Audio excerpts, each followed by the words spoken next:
স্বৈরশাসক শেখ হাসিনার পতনের পর থেকে নানা ইস্যুতে বাংলাদেশ ভারতের সম্পর্ক তলানিতে গিয়ে ঠেকেছে। ইসকন নেতা চিন্ময় কৃষ্ণ দাসের গ্রেফতার ও আদালত চত্বরে কট্টর হিন্দুত্ববাদী সংগঠনটির সদস্যদের হাতে আইনজীবী নিহতের ঘটনা নিয়ে উত্তেজনার পারদ চরমভাবে ছড়িয়েছে। তবে দুই দেশের মধ্যকার এই টানাপোড়েন সর্বোচ্চ পর্যায়ে পৌঁছে যায় ত্রিপুরায় হামলার পর।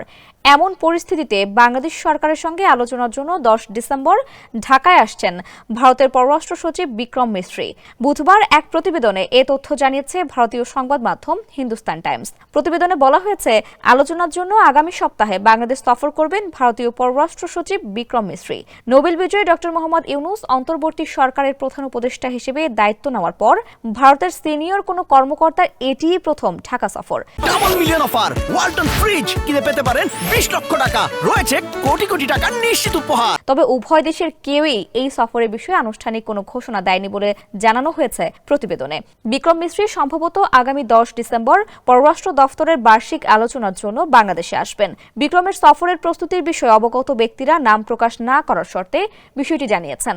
ভারতের পররাষ্ট্রমন্ত্রী এস জয়শঙ্কর ও বাংলাদেশের পররাষ্ট্র উপদেষ্টা তৌহিদ হোসেনের মধ্যে গত 23 সেপ্টেম্বর নিউ ইয়র্কে জাতিসংঘ সাধারণ অধিবেশনের সাইডলাইনে অনুষ্ঠিত বৈঠকে ভারতীয় পররাষ্ট্র সচিবের সফরের এই সিদ্ধান্ত নেওয়া হয়। শেখ হাসিনার পদত্যাগ আর তার দেশ ছেড়ে পালানোর পর এটিই ছিল ভারত ও বাংলাদেশের মধ্যে প্রথম উচ্চ পর্যায়ের বৈঠক।